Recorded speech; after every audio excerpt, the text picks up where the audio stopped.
Hello, hello! This is Malcolm Rose, and it's my first uploaded video of 2025. I promise you that I'm not dead. I am not streaming this, I am recording this in advance. However, I have not made a script for it, because I'm a very professional streamer and YouTuber. Now, what I'm doing here, actually, is a quick little favor for my buddy Raga. He has been running these various Crawl Cosplay challenges for the last, I don't know, several years. And right now, they are running a tournament which I had intended to participate in, but a few real-life things have gotten in the way, so I figure the least I can do is promote it just a little bit. So I'm going to be making a series of videos kind of describing each week of the challenge. The way this one works is this is the Crawl Cosplay Trunk Tournament, not to be confused with the Crawl Cosplay Sudden Death Tournament or any of the other things that he's been doing. So this one, as is obvious from the name, is played in Trunk, aka the bleeding edge version of Mainline, which I am hoping to, fingers crossed, maybe get him to do one for a superior fork at some point. But this one's played in Trunk, which means that a couple of new species are available. I assume that both will show up as as part of the challenge. But we do start with one of the new ones on week 1. As I said, I'm a little bit late to making this. However, there is still time to get your run started if you'd like to join. And I do suggest you join because it is a fun little challenge and it creates some interesting problems that you've got to solve that you wouldn't have to do in an ordinary game of DCSS. So I'll just do a quick little rundown of this week, which should double up as kind of a description of how this tournament goes. So for each week, you've got to play a particular species. That's Poltergeist. The devs, in their infinite wisdom, the mainline devs have gotten rid of pretty much all the undead species and have replaced them with some slightly over-engineered but admittedly interesting ideas for species. A Poltergeist has all kinds of wacky stuff. It doesn't have body armor, but it can wear like 5 or 6 different ox slots. So hats, boots, gloves, cloaks, etc. Which is really, honestly, it's goofy, but I don't hate it. The part that I would say is a little bit over-engineered is this active ability. At level 13, they get an active ability, cacophony. Cacophony? Cacophony? I think it's cacophony.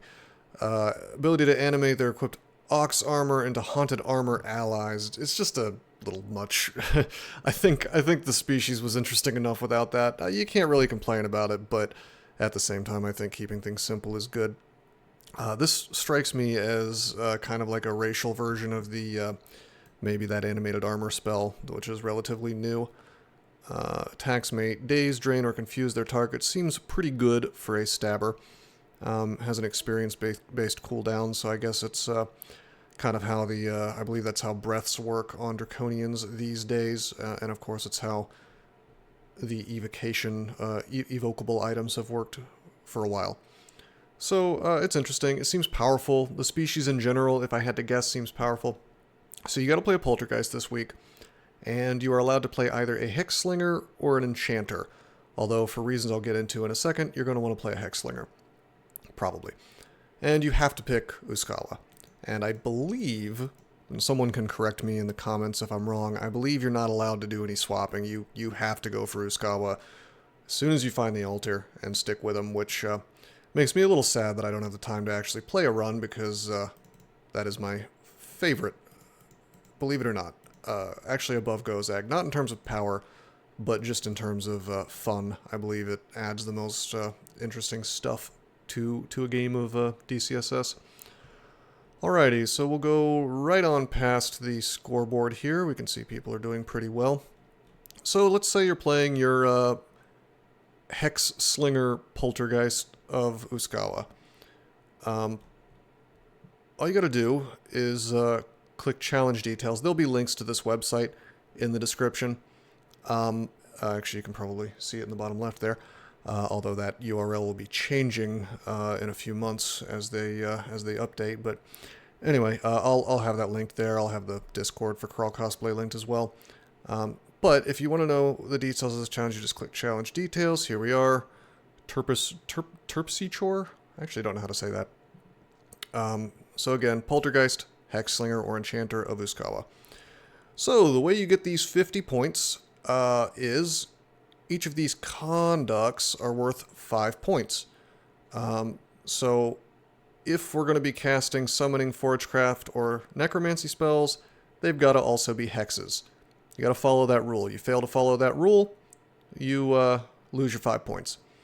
Hexes, you have to always keep hexes as the highest skill, with the exception of stealth, which can be higher or lower as you please, whenever you have any skill higher than 8. I think this is well designed because, as a challenge, because 8 is a kind of a good number for letting you do what you want in the early game, kind of focusing on offense and defense without fooling around with hexes, which I consider to be a subpar kind of magic school. With that said, Poltergeists have a +4 hex apt, which is amazing.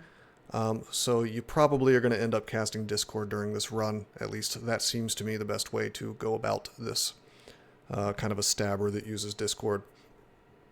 Number 3, armor. At some point during your run, wear only ox armor of a single type.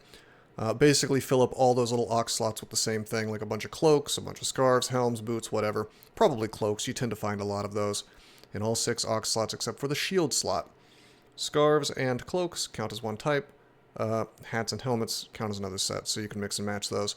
Take a screenshot, upload it to Imgur, whatever, blah, blah, blah. Pretty straightforward. Yeah, so there's your 5 points. So 15 points for conducts.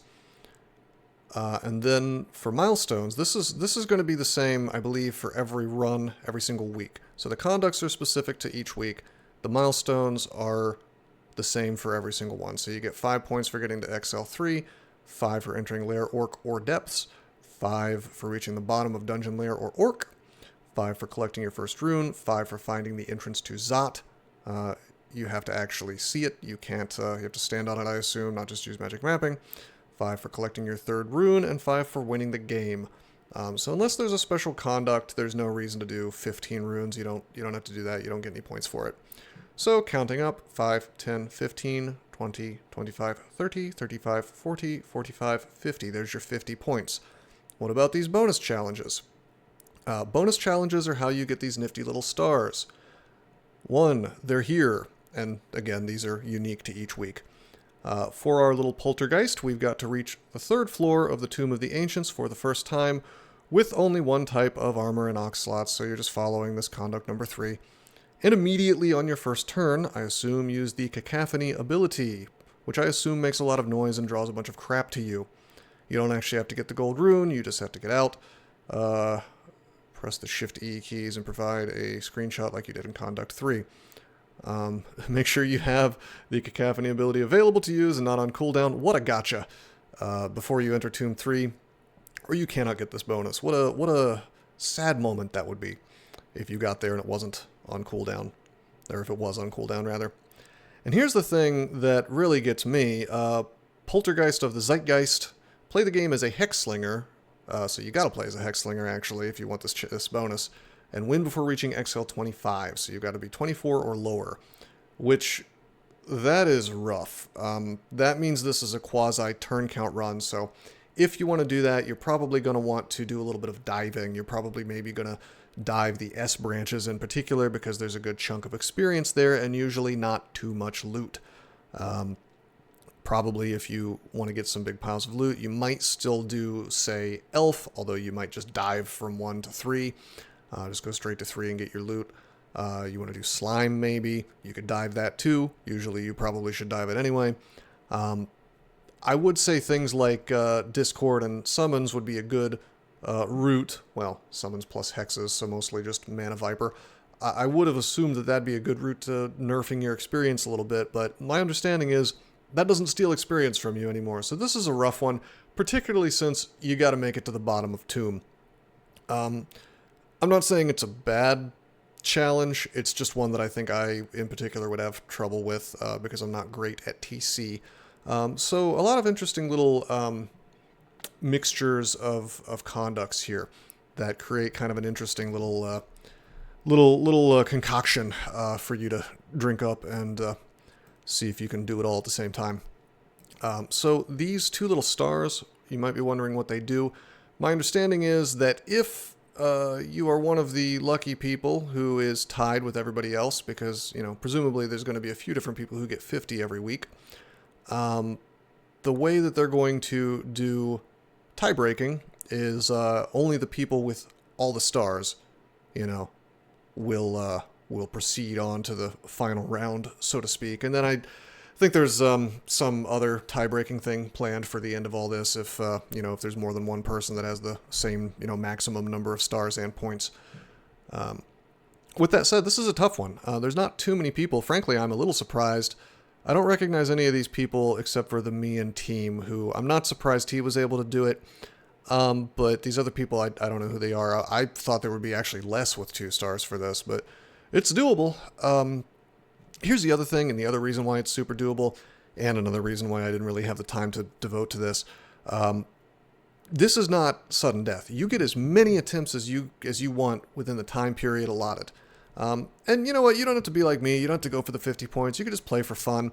At the time of this video, I want to say there's about 24 plus 6, about 30 hours left in this week. So you've got some time to do a run.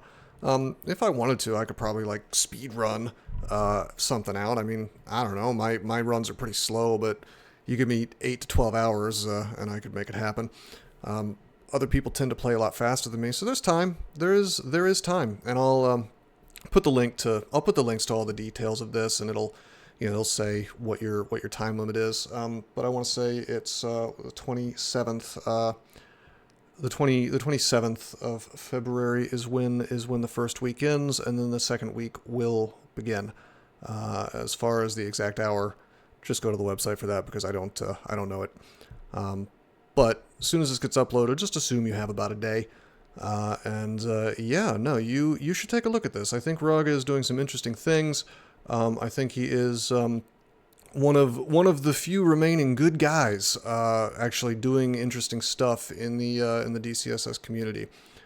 So I'd definitely like to promote this and sort of do my part to get that in front of people's faces. Hey, there's Plankenstein. I know him. He only got the 1 star though. The interesting thing about these bonus challenges is they kind of play against each other. So I wouldn't be surprised if you see a lot of that. A lot of people with 1 star. I know I would. I mean, I could do it, but I would probably be slightly irritated for the entire game as I stress about not reaching XL25.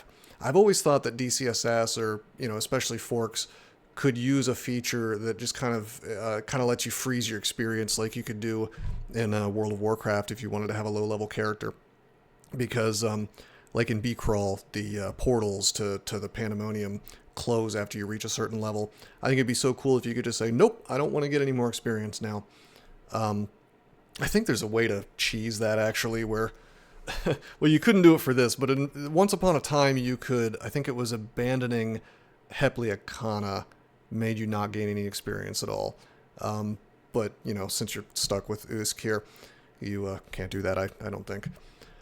But anyway, yeah, it's certainly a doable run. Uskayaw was cool. If I was going to do this, I would try to find Discord and get that online. I would probably use short blades for the whole game. Get myself a shield as usual, because why not? And just kind of cheese Uskayaw, because you can do a lot with Uskayaw. I mean, you guys have seen me play runs with him in the past, probably, where I just slam my experience into invocations and sit there, and anything I can't melee down and trigger his abilities naturally with, maybe the AC is too high, whatever. If I'm having a problem, I just do line pass and then get the confused stabs. Works just fine, So I feel like this is a perfectly doable thing, even though the challenge is probably a little difficult. And again, you have as many tries as you can, your little heart desires. So yeah, you could treat it like an actual turn count run, where you don't expect the first couple to work out. Like, I don't think I could. Well, I could, but I don't think I would necessarily have the best luck doing this streak style where it's just one and done. I think it could. I mean, it could be done. but I would not be surprised if I messed it up in Tomb at some point. Like, it's a little bit hairy, I'm sure. I mean, you're undead, so you're not gonna get tormented, which is nice. But there's trust me, there's other issues in there. Um, Really, the big thing would just be probably having a couple of blink scrolls and immediately booking it to the exit after doing cacophony. But those are just my thoughts. Feel free to play your run a different way if you decide to take a look at all this. And again, you should join the Crawl Cosplay Discord for more information, or check out the websites that are in the description of this video. I think I've covered everything. Like I said, there is still time. Played in 0.33 of Trunk. So not the stable version, but Trunk. Because these little guys are not in any stable version yet. Alrighty. Well, that's it for now, and I will be releasing another video here in a day or two on week 2. Best of luck to everyone.